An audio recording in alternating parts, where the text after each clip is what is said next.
Hello everyone, welcome back to my channel concept of physics by Arman sir. आज का topic है failure of Rutherford model. Rutherford model के दोष क्या हैं, उस दोष पे हमें चर्चा करनी है। किन किन कारणों से रदरफोर्ड मॉडल हमारा फेलोर हो गया, इसका ड्रॉबैक क्या क्या ड्रॉबैक है इससे रहे जिससे रदरफोर्ड मॉडल फेल हो गया। रदरफोर्ड मॉडल का लिंक आपको डिस्क्रिप्शन बॉक्स में मिल जाएगा। उसमें थॉमसन मॉडल, रदरफोर्ड मॉडल के इंपॉर्टेंट कैलकुलेशन क्या होते हैं, ये सभी आपको डिस्क्रिप्शन बॉक्स में मिलेंगे। जो बच्चे तैयारी कर रहे हैं, आईटीजी, नीट की तैयारी, एनडीए की तैयारी कर रहे हैं, और सीबीएसई बोर्ड, यूपी बोर्ड के डिस्क्रिप्टिव क्वेश्चन जो बच्चे करते हैं जिससे प्रॉब्लम आती है, न्यूमेरिकल सॉल्व करते हैं, तो उसका अप्रोच भी हमने दिया है। तो डिस्क्रिप्शन बॉक्स में जाके आप जरूर उसको वीडियो को वॉच करें और कमेंट में आप बताएं कि आपको और क्या चाहिए, तो उसमें कमेंट में लिख के बताएं जिसको हम डिस्क्राइब करके आपको फर्दर वीडियो दे सकें। तो आपको अब आज बात करना है कि स्टेबिलिटी ऑफ एटम को एक्सप्लेन करना है।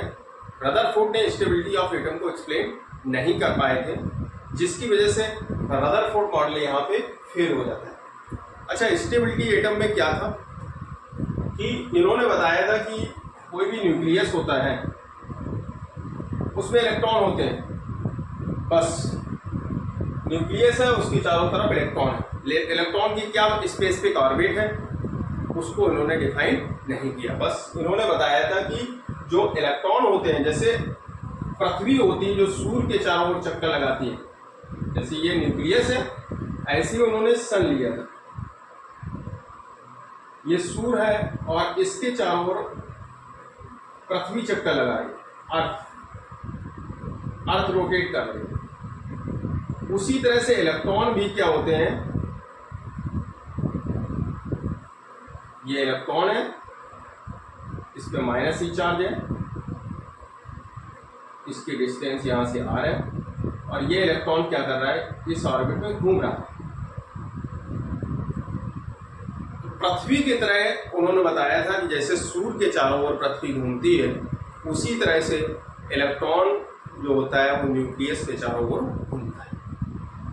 लेकिन क्लासिकल बॉडी जो होती है वो एक गुरुत्वाकर्षण क्षेत्र में गुरुत्वीय बल के लगता है, लेकिन यहाँ पे चार्ज बॉडी है और उस पर चार्ज कितना है, -c।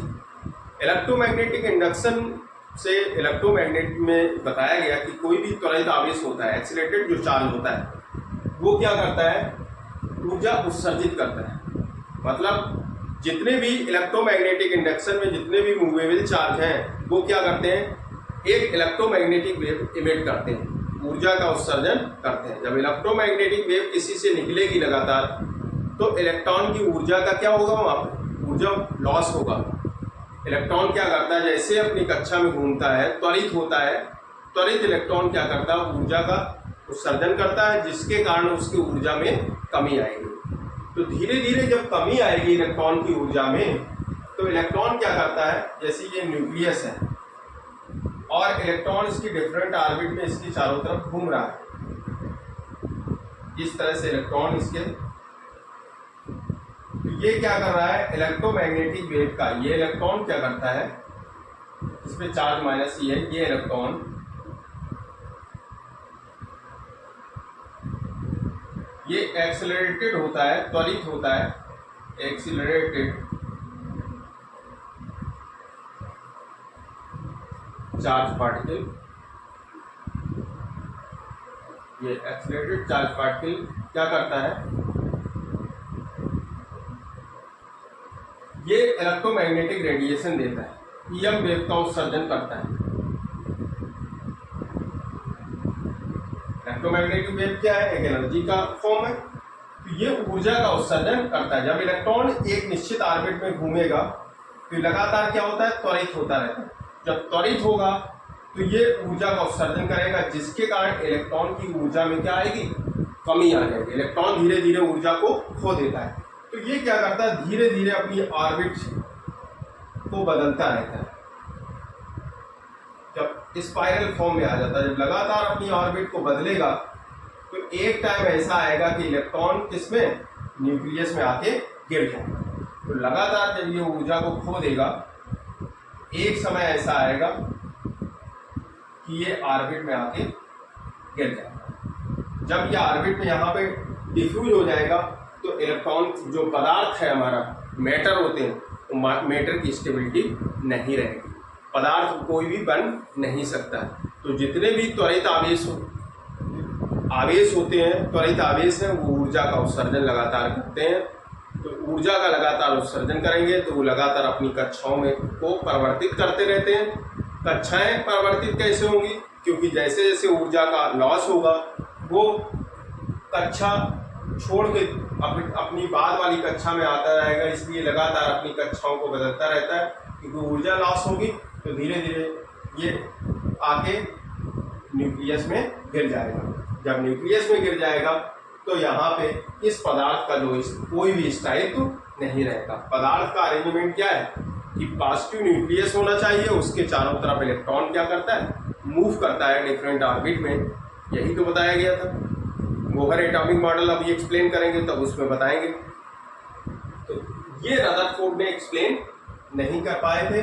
परमाणु मॉडल का कि परमाणु मॉडल में जो परमाणु का स्थायित्व होता है उसको एक्सप्लेन नहीं कर पाए। तो इन्होंने इस मॉडल को सन और अर्थ, जैसे पृथ्वी सूर्य के चारों ओर चक्कर लगाती है, उसी तरह से इन्होंने समझाया कि इलेक्ट्रॉन भी न्यूक्लियस के चारों ओर चक्कर लगाता है। लेकिन इलेक्ट्रॉन भी न्यूक्लियस के चारों ओर चक्कर लगाता है। लेकिन इलेक्ट्रॉन है क्या?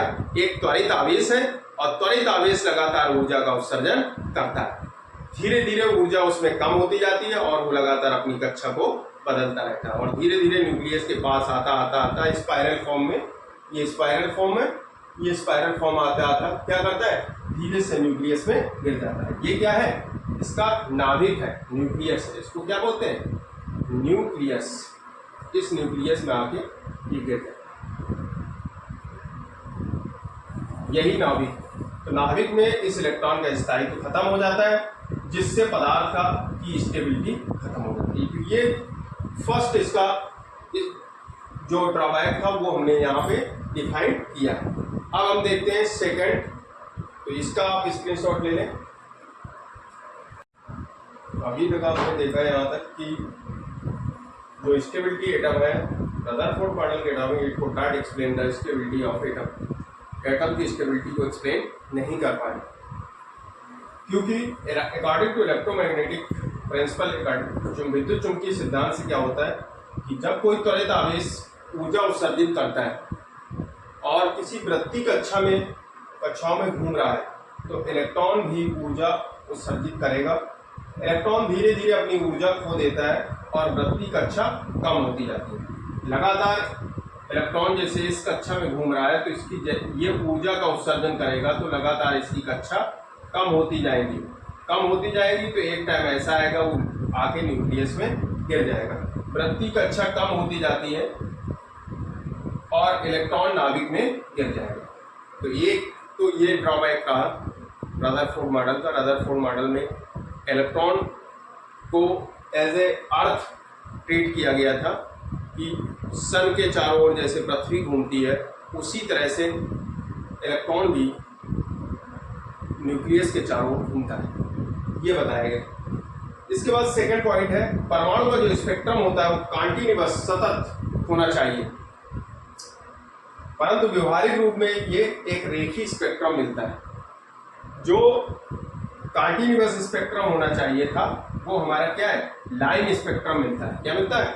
Line spectrum. एक तो इसका ये सेकंड ड्रॉबैक, कॉन्टिन्यूअस स्पेक्ट्रम की जगह लाइन स्पेक्ट्रम मिलता है।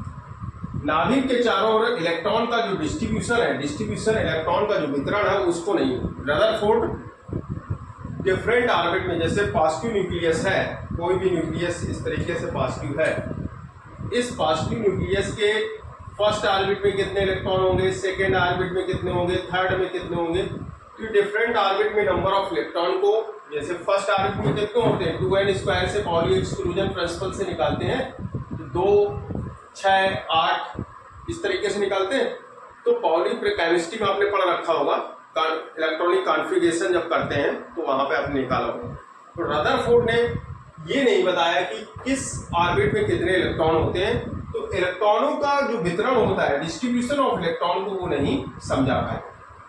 एक बार फिर से देखते हैं कि कोई भी इलेक्ट्रॉन न्यूक्लियस के चारों ओर घूमता है तो उसको एज ए पृथ्वी की तरह नहीं मान सकते, अर्थ की तरह इलेक्ट्रॉन नहीं होता है, क्योंकि इलेक्ट्रॉन एक आवेशित पार्टिकल है और वो एक्सेलरेट करता है न्यूक्लियस के चारों ओर, इसलिए वो क्या करेगा, ऊर्जा का उत्सर्जन करेगा, रेडिएशन देगा, इलेक्ट्रोमैग्नेटिक वेव को जनरेट करेगा।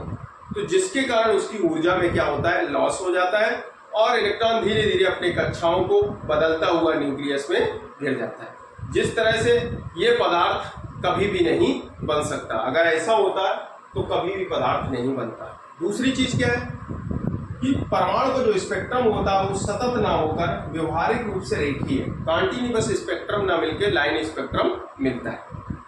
थर्ड में इलेक्ट्रॉन के डिस्ट्रीब्यूशन को नहीं समझा पाए। तो आपने ये देखा टोटल जो इसके ड्रॉबैक है, फर्स्ट स्टेबिलिटी, दूसरा है स्पेक्ट्रम का, थर्ड है distribution of electron. Stability, spectrum line को, जो स्पेक्ट्रम होता है वो कॉन्टिन्यूअस होता है, वो लाइन में एक्सप्लेन किया गया, और डिस्ट्रीब्यूशन ऑफ इलेक्ट्रॉन को नहीं बता पाए। तो कीवर्ड क्या हो गए इसमें ड्रॉबैक में? कीवर्ड हो गए, पहला कीवर्ड है स्टेबिलिटी ऑफ एटम, दूसरा कीवर्ड है स्पेक्ट्रम, तीसरा कीवर्ड है distribution of electron. In keyword को जरूर आप याद रखें, जिससे क्या होगा कि आपका कॉन्सेप्ट क्लियर रहेगा, और कीवर्ड जब आपको याद रहेंगे तो फिर आपको बहुत ज़्यादा कुछ याद करने की ज़रूरत नहीं होगी, आपको अपने आप टेक्नीशियन आ जाएंगे। आई होप आपको ये वीडियो अच्छा लगा होगा। प्लीज़ चैनल को लाइक एंड सब्सक्राइब करें और बेल आइकन को प्रेस करें। कमेंट में ज़रूर हमें बताएं कि आपको क्या या इसमें दिक्कत आई, या आपको कहाँ एक्सप्लेनेशन में अच्छा लगा, तो इसको ज़रूर बताएं कमेंट में। Thank you.